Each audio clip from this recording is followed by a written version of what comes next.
Hi, Tanisha. Thank Hi. you for coming into Bar TV today. I'm Isabel. Thank you. I'm excited, so why don't we just get into it? Okay, let's go. All right. So for those viewers who are not entirely sure what the Secretary of State does, could you sort of explain the duties and why that appealed to you? Yes. So the Secretary of State's office, I think, is one of the most exciting offices in our state government. I think it's one of the offices that has the greatest potential to really help us advance social justice and economic opportunity, but it's untapped. This is the office that is responsible for voting rights and ensuring that we have safe and secure elections. This is the office that if you want to start a business, small business or a big one, you got to go through the Secretary of State's office. It's also the office that's responsible for ensuring that we, the people, have access to the information we need to hold our government accountable, but to also be able to actively participate in governing. And so I'm excited about this office because I do believe that there's great untapped potential in the office to do more to help improve quality of life for people across Massachusetts. I'm really excited about keeping my sleeves rolled up to do the work necessary to increase voter participation, to increase transparency in our government, and to do more to support our small business community and expand economic opportunity. Right, so speaking of small businesses, I know your mother was a small business owner.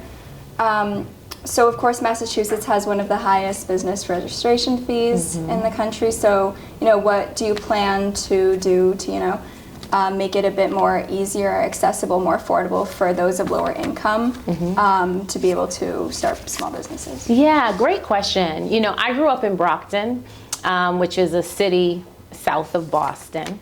And my mother started 3 businesses from our kitchen table. I remember that as a little girl, right?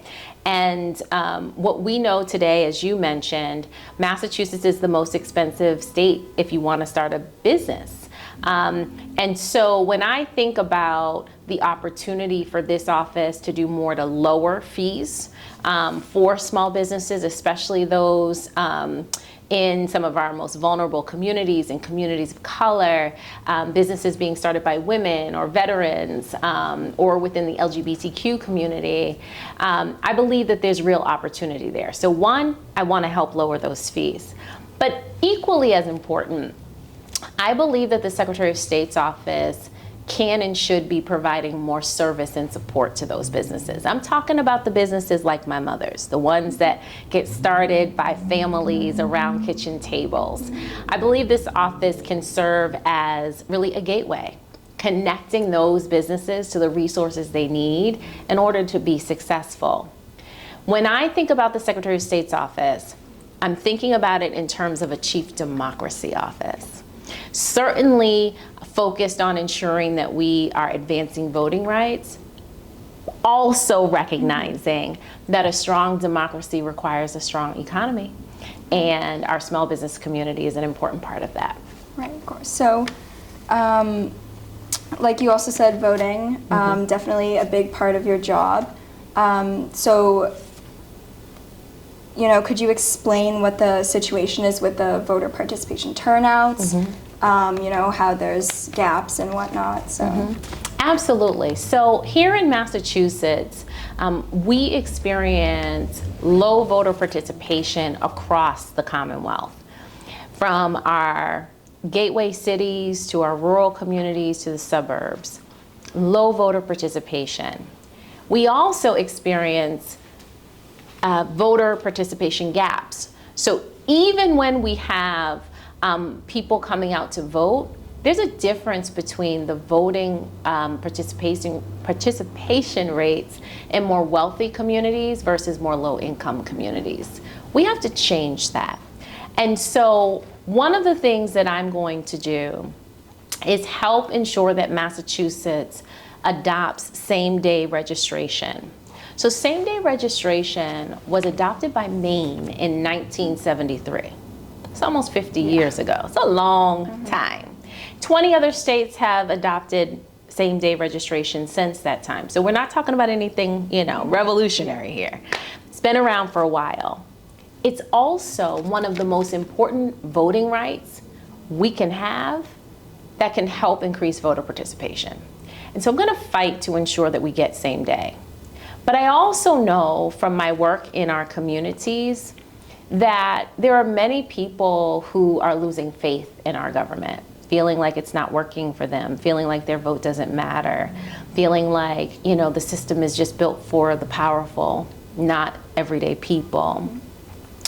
I believe that the Secretary of State's office needs to be more present in our communities, more proactive in our communities, partnering with our community-based organizations, working to help restore trust and faith in our government so that we can inspire, motivate, and encourage people to vote.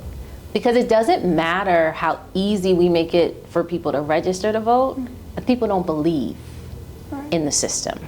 And so I believe that the Secretary of State has an important role to play here. I didn't share earlier, but my experience, I'm a lawyer. I practice law. I've been practicing for 20 years.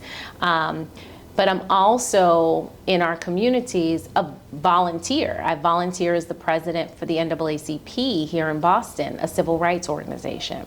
So when I'm thinking about this job, Secretary of State, I'm bringing both my legal experience and expertise, right? That technical experience that I think is very helpful in this role, but I'm also bringing a civil rights lens. I'm also bringing a lens that's focused on our communities and focused on what we can do to make things better and easier for people.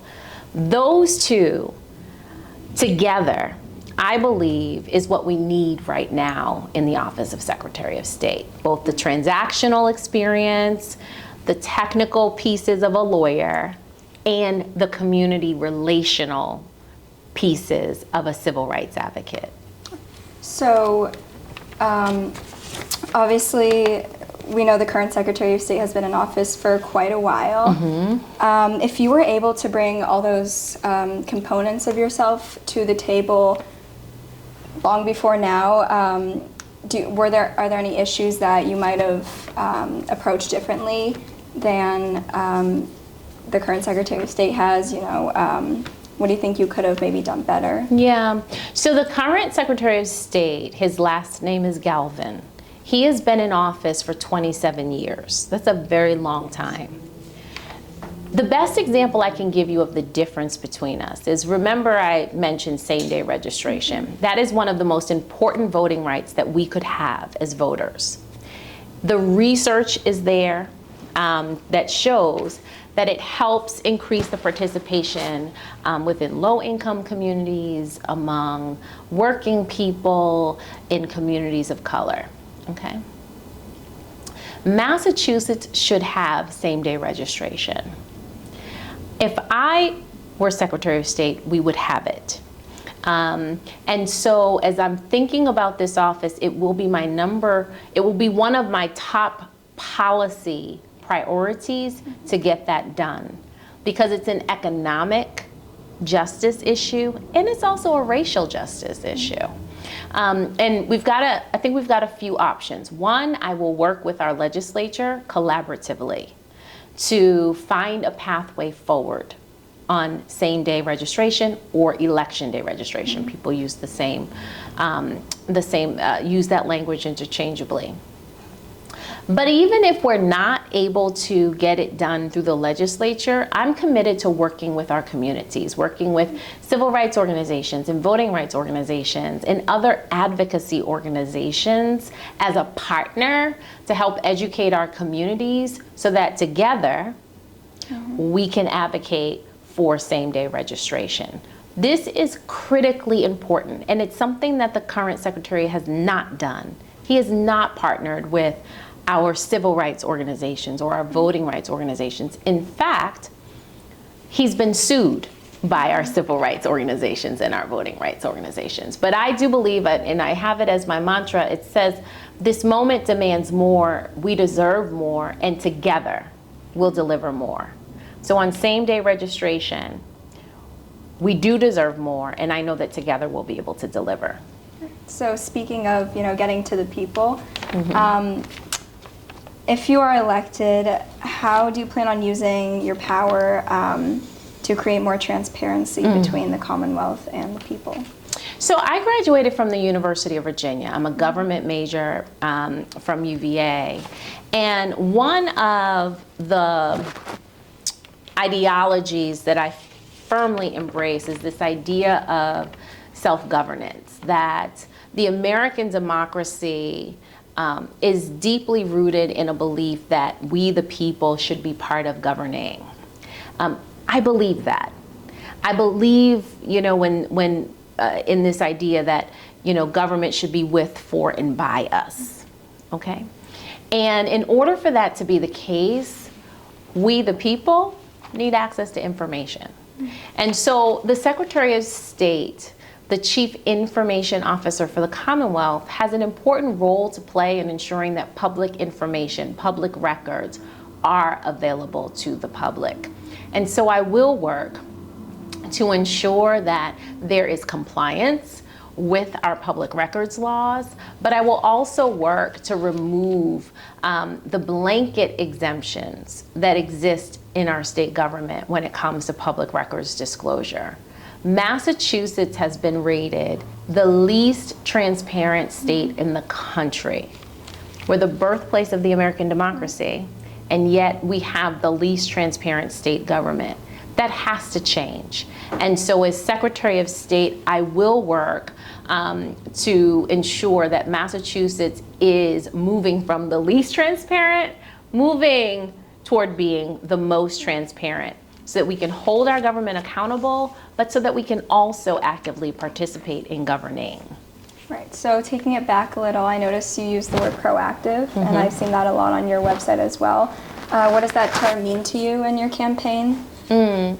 So our democracy is in crisis. Across the country, we're seeing this. We are deeply divided. Too many of the issues and the concerns of people, healthcare, education, our economy, those issues are not being resolved in our federal government in Washington, D.C. because there's so much of a political divide. I believe that this moment requires proactive leadership, meaning we cannot wait here in Massachusetts to see what is going to happen in Washington, D.C. in order for us to act. We have to act, and we have to act now. We are the ones who have to take a more active role in confronting head-on the challenges and the issues that are impacting people and communities every day. We've got a housing crisis in Massachusetts. We cannot wait for Washington, D.C. to solve that problem. We have food insecurity in Massachusetts. We cannot wait for Washington, D.C. to solve that problem. We also, coming through COVID-19, are seeing a large number of small businesses going out of business, right? And so when I talk about being proactive, just to illustrate the point, as Secretary of State, I'm going to do something to help those small businesses that are struggling during this time. I'm going to look for ways that this office, with the power it has today, can help small business owners like my mother, help them be connected to the resources they need in our government. They're already struggling. Why should they have to do everything on their own? The Secretary of State's office can be proactive and be a better public servant and a better community member. And that's the type of work that I look forward to doing. So, it's about us as a community taking action now, not waiting. Yes, yeah. That's important because, listen, our democracy, the American democracy, is still young. Right? When you think about the global stage, right? Yeah. We're still new to this thing. And that means that we're not deeply rooted. So we cannot be complacent. We cannot be reactive, just waiting for things to happen and then step up. We are still shaping the American democracy. We are still part of the experiment. And so every day, I believe that each of us should be thinking about the ways that we can help strengthen our democracy and make it better. That requires us to be proactive. You know, that requires us to be innovative and creative and understand that as our democracy is evolving, we're getting more diverse. We're becoming smarter as communities. That our structures, including our government, has to evolve with us. And the Secretary of State's office has not. It has been stagnant. It has been fixated on the status quo, saying, you know what, we're Massachusetts. We don't have the problems of everybody else, so we're fine. We cannot wait for a crisis in Massachusetts to wake up. We have to recognize that as the rest of the country is in crisis, we have a role to play in helping us to move forward. So I'm excited about the Secretary of State's office because it is, I see it as, it's the heartbeat. It's the heartbeat, and I want to jumpstart it. Right. So speaking of diversely different communities, as you may know, the majority of our audience is Asian. What does your relationship look like with our community? You know, hate crimes definitely have risen in the past couple of years. So what does it look like to you? You know, what could you do about it if it continues to rise? Well, I'm really I'm humbled in this race to have the support of the Chinese Progressive Association and the New England Chinese American Association. And I share that because those relationships didn't just come out of nowhere. They come from work that's been done, that I've done in our communities for years now. My work as a civil rights leader is about improving quality of life for all people, and especially focused on communities of color. I believe deeply in partnership and collaboration, because that's the only way we're going to move forward. I remember in 2020, this was during the height of the pandemic. There was definitely a rise in hate crimes against the AAPI community. We were also still, as a country, in shock around the murder of George Floyd. And I reached out to a friend of mine in the AAPI community, and I said, you know what? We're at a moment in our country's history where there's so much chaos, and so many of our communities are under attack. We've got to do something about this. We've got to make sure that as the AAPI community is under attack, that within the Black community and in the Latinx community, that we're standing there right alongside the AAPI community. And that as people are coming to better understand the very fragile relationship that the Black community has had with law enforcement, that the AAPI community and the Latinx community can understand and stand with us.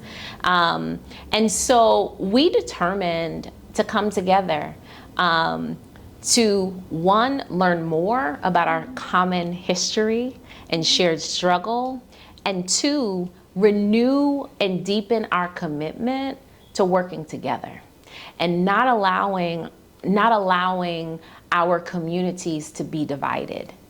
Because in order for, again, this great experiment that's called the American democracy to work, we've got to ensure that we're staying together and working together, holding people accountable, so that we can all move forward as one. Not some of us moving forward, all of us moving forward. And so this is work that I began long before I decided to run for Secretary of State. It is deep within me, a belief, a core belief of unification and collaboration, and ensuring that each and every one of us has an opportunity to enjoy freedom, justice, and equality. That's not going anywhere. Mm-hmm. Right. Like the Pledge of Allegiance, you know, indivisible. Yes. Right. Yes. Exactly. I pledge allegiance to the flag of the United States of America. Exactly. Exactly. One nation under God, indivisible, right, with liberty, justice, and for all. Yeah. And for all. Right. And that's the part. And so often in times like these, when democracy is under fire, there are attempts to divide us. There are attempts to, you know, say to some of us, you know what, you can make it if they don't, right? But it is so important that we remember that we must, this thing works when we are indivisible, and that we all keep our eyes focused and our hearts centered on one another, together. Mm-hmm. So this is definitely very inspirational.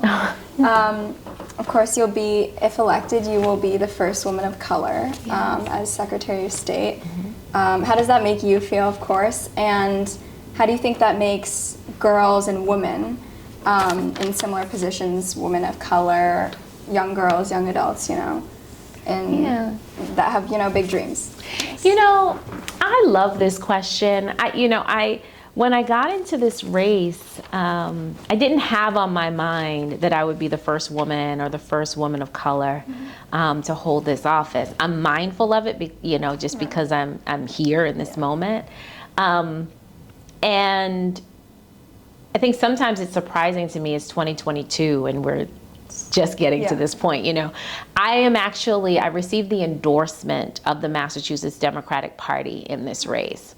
And when I was endorsed by the Massachusetts Democratic Party, became in June. I became the first woman of color ever to receive an endorsement from the Mass Dems in a statewide race. Ever. An endorsement. Yeah. You know? So I'm mindful that every day in this campaign, we're making history. We're doing something that's never been done before. And when I think about the office of Secretary of State, I shared earlier, you know, I'm a lawyer. I've been practicing law for a very long time. A corporate lawyer, practicing law for a very long time. I'm a civil rights leader, right? And I bring both of those, the skills and the experiences from both of those to this role. But I am a Black woman. You know, in the way I experience our democracy ecosystem, the way I experience our society, I believe has an important role to play in informing how I see this office. You know, the lens through which I see this office and what I believe is possible through the office. You know, it is different. And I think sometimes what we're told as women or as people of color is that, you know, we kind of have to shake those identities, you know, or people might try to make us feel like there's something wrong when we embrace those identities. I actually believe that for the Secretary of State's office, the Chief Democracy Office, being a Black woman, being a person of color is an asset. Mm-hmm. It's an asset. So I'll give you an example. I published an op-ed about 3.5 weeks ago about the role of the Office of Secretary of State in helping to protect abortion access. You know, when I've been a champion of reproductive freedom for as long as I can remember, right? And when I decided to run for this office, people would say, you know, Secretary of State there's nothing that the Secretary of State can do to help in the abortion fight. Well, here's the thing. I'm a lawyer, I'm a civil rights leader, and I'm a woman. Mm-hmm. And I'm a woman who believes in reproductive freedom and justice. And so when Roe fell through the Dobbs decision, I didn't just accept what people were telling me, that the Secretary of State's office couldn't do anything, that it would be out of my lane to even think about it. I started thinking about, okay, what do I know about this office? What are the powers that are in this office today? Where are the levers that we can pull to help in this fight to protect abortion access? This is a real fight. And we found some. And we found them because every part of me, every experience that I've had, everything that I am, wanted to find something, went looking for it, right? And we were able to identify the role that the office can play in protecting the privacy of women who are seeking abortion care and providers providing care. We were able to think about the role that the corporations division could play in helping to hold companies accountable for offering and covering reproductive care, right?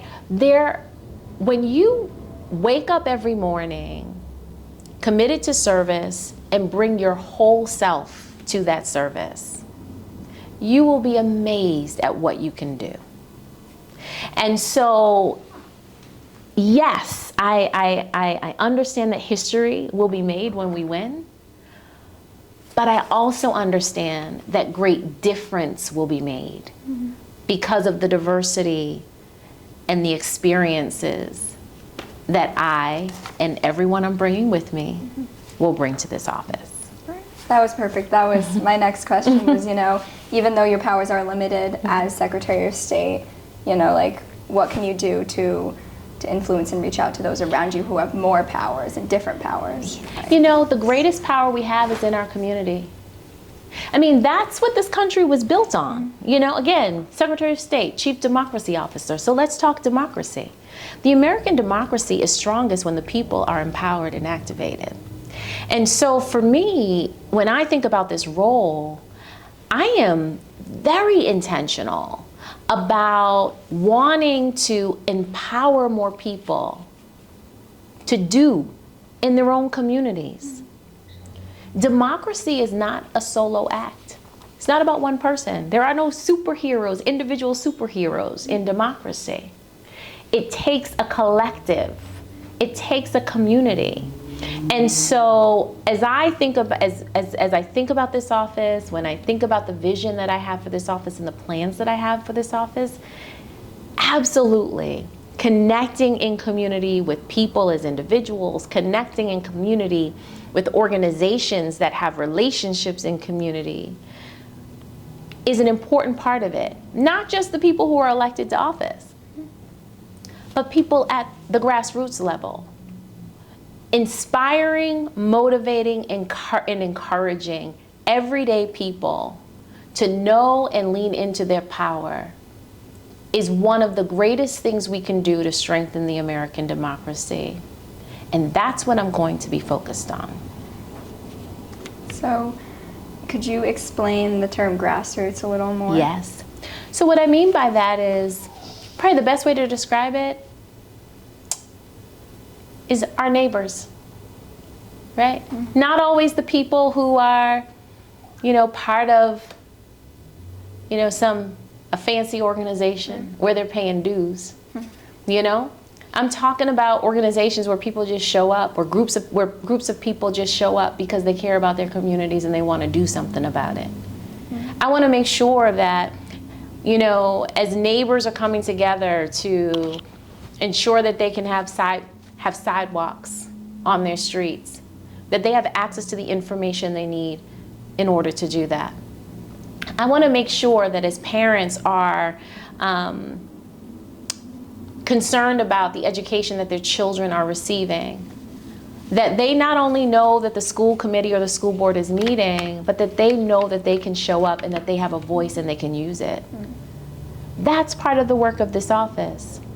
You see, up until this point, the office has only been concerned with, do you know the date, time, and location of the meeting?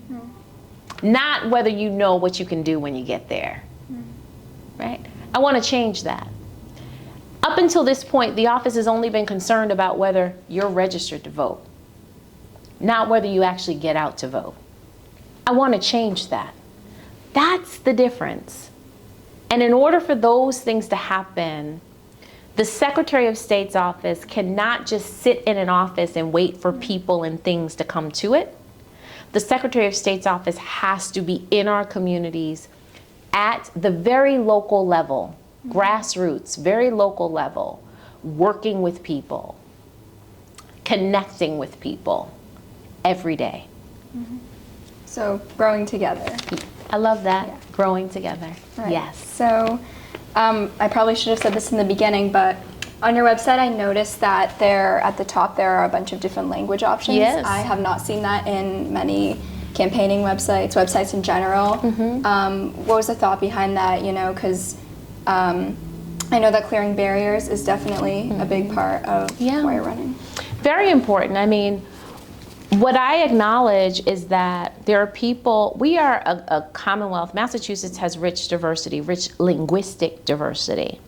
And so I want to make sure that as I'm running for Secretary of State, it's a statewide office. It represents all the people. I want to make sure that all the people have an opportunity to understand my vision and my plan for this office. And so making sure that our website is linguistically accessible was very important to me. You know, I was in Malden 2 days ago, Wednesday, I believe it was, maybe, where, you know, Malden is working hard to have transliterated ballots, for example, fully bilingual. Transliterated ballots, so where, you know, even the candidate's name is reflected, is transliterated, okay? And unfortunately, the Secretary of State today, the current one, objects. I believe that access is critically important for an inclusive and strong democracy. And so as Secretary of State, what I can assure you of is that I am going to be working alongside our advocacy organizations, civil rights and voting rights organizations, to ensure that we do have fully accessible ballots, that we have fully translated ballots, and that we are looking for the barriers that currently exist and breaking them down. Voting rights are a cornerstone in our democracy. And we have to, the Secretary of State must be the champion for breaking down barriers. The Secretary of State cannot be a barrier. Okay. And so, yes, linguistic diversity is important to me, and you'll continue to see that from me as Secretary of State. Here's what I'll say. People campaign the way they'll govern. So what you see from a candidate today is oftentimes reflective of what you're going to see from them when they're elected. And so I am very intentional about us being an inclusive campaign for all people. Like how you compete or how you practice is how you compete. Yes, exactly. Yeah. Exactly. That's why practicing is so important. So what are your ultimate goals for Massachusetts, maybe even the country? Where do you see us going under your leadership? It's a great question. You know, I believe that Massachusetts has an important role to play at this critical moment in our democracy. Democracy is truly under fire. It's on the line. And Massachusetts really should be a beacon for the rest of the nation, demonstrating what's possible. Helping to restore hope and faith in our democracy. Helping us to advance democracy, even during these very difficult times. And so my priorities will be to increase voter participation, because who votes determines who gets elected, and who gets elected has an outsized voice in the policies that impact our lives: education, healthcare, climate, public safety, right? Economic opportunity. So we've got to increase voter participation, but we also have to increase transparency in our government. and help people understand how our government works. And so those two will be priorities for me. Working to ensure that we, the people, have access to the information we need to hold our government accountable and to participate in governing. Working to ensure that we, the people, have a better understanding of how government works so that we know the role that we can play in it. And then the final piece, from a priority standpoint, has to be economic inequality. No matter where I am in Massachusetts, I see it. We have great opportunity here. We've got a lot of wealth here in Massachusetts, but we also have deep poverty, people who don't know where they're going to lay their heads at night, housing insecurity, food insecurity. And small businesses are the backbone of our communities. And so I want to make sure, and of our economy. So I want to make sure that this office, with the power it has today, is doing its part to increase voter participation, increase transparency, and also providing more support to our small business community so that we can shore up our economic base. And when we do that, we will be an example for the rest of the country. We will be able to demonstrate what's possible. And most importantly, we'll be able to demonstrate what's possible when people come together to get the work done. Well, that is all for today. I'm wishing you the best of luck. Thank you. I'm sure under your leadership, Massachusetts will be on a great track.